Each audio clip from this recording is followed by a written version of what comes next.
ಎಲ್ರಿಗೂ ಬೆಳಗಿನ ಶುಭೋದಯ. ಇವತ್ತೇನಪ್ಪ ಅಂದರೆ ತುಂಬ ಲೇಟಾಗಿ ಹೋಗಿತ್ತು, ಹಂಗಾಗಿ ಆಫೀಸಲ್ಲಿ ಫೋನ್ ಮೇಲೆ ಫೋನ್ ಮಾಡ್ತಾಯಿದ್ರು, ಬಾರಪ್ಪ ಅರ್ಜೆಂಟ್ ಲೋಡ್ ಐತೆ ಹೋಗಬೇಕು ಅಂತ ಹೇಳ್ಬಿಟ್ಟು. ಅದಕ್ಕೇ ಬೇಗ ಬೇಗ ಇರದೆ, ಹಂಗಾಗಿ ಸ್ವಲ್ಪ ಕ್ಲೀನಾಗಿ ವೀಡಿಯೋ ಮಾಡೋಕ್ಕಾಗಲಿಲ್ಲ. ಆದ್ರೂ ಒಂದು ರೇಂಜಿಗೆ ಇರಲಿ ಅಂತ ಹೇಳ್ಬಿಟ್ಟು ವೀಡಿಯೋ ಮಾಡ್ಕೊಂಡು ಸೀದಾ ಕಂಪ್ನಿ ಹತ್ರಕ್ಕೆ ರಾಕೆಟ್ ಬಂದಂಗೆ ಬತ್ತಿದ್ದಂಗೆ, ಏನಪ್ಪ ನೀನು ಇಷ್ಟೊಂದು ಲೇಟ್ ಮಾಡಿದೆ ಅಂತ ಬೈತಾಯಿದ್ರು. ಸರಿ ಆಯಿತು ಇರ್ರಿ ಅಂತ ಹೇಳ್ಬಿಟ್ಟು ಗಾಡಿ ತೆಗಿತೀನಿ ಅಂತ ತೆಗಿತಾ ಇದ್ದೆ. ಅಷ್ಟರಲ್ಲಿ ನೋಡ್ರೆ ಕೀನೂ ಸತೆ ಬೇರೆ ಯಾವುದೋ ಡಬ್ಬ ಕೀ ತಂದಿದ್ದೆ.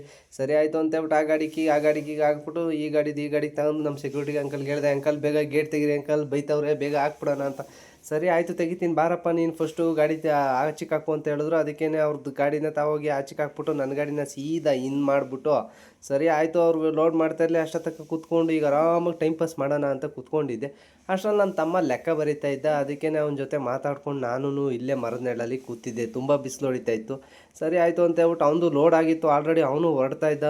ಏನಪ್ಪ ಬೇಜಾರು, ಇನ್ನು ನಾನು ಒಬ್ಬನೇ ಏನು ಮಾಡೋದು ಅಂತ ಯೋಚನೆ ಮಾಡ್ಕೊಂಡು ಕೂತಿದ್ದೆ. ರಿವರ್ಸ್ ಮಾತ್ರ ಮಸ್ತಾಗಿ ತೆಗಿತಿದ್ದೆ, ಯಾಕೆಂದರೆ ಮುಂದೆ ಎಲ್ಲ ಗಾಡಿದ್ದು ನಾನು ವೀಡಿಯೋ ಮಾಡ್ಕೊಳ್ಳೋದು ಮರ್ತೋಯ್ತು. ನಾನು ಅದನ್ನ ನೋಡ್ತಾ ಇದ್ದೆ, ನಾನು ವೀಡಿಯೋ ಮಾಡ್ಕೊಳ್ಳಿಲ್ಲ.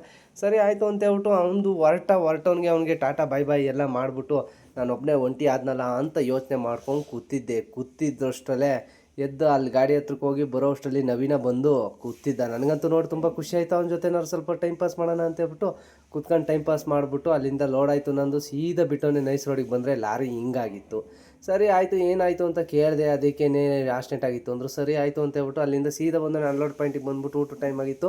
ಇನ್ನೂ ಅನ್ಲೋಡ್ ಮಾಡಿರಲಿಲ್ಲ. ಅದಕ್ಕೆ ಊಟ ಮುಗಿಸ್ಕೊಂಡು ಅನ್ಲೋಡ್ ಮಾಡ್ಕೊಳ್ಳೋಣ ಅಂತ ಹೇಳ್ಬಿಟ್ಟು ಕೂತ್ಕೊಂಡು ಊಟ ಮಾಡಿ, ಊಟ ಎಲ್ಲ ಮುಗಿದ್ಮೇಲೆ ಅನ್ಲೋಡು ಆಯಿತು. ಅನ್ಲೋಡ್ ಆಗುತ್ತಂಗೆ ಶಿಸ್ತಾಗಿ ಮನೆ ಕಡೆಗೆ ಮತ್ತೆ ಗಾಡಿ ತಗೊಂಡು ಹೊರಟೆ. ಈ ವಿಡಿಯೋ ಇಷ್ಟ ಆದರೆ ಲೈಕ್ ಮಾಡಿ, ಶೇರ್ ಮಾಡಿ, ಸಬ್ಸ್ಕ್ರೈಬ್ ಮಾಡಿ, ಫಾಲೋ ಮಾಡಿ.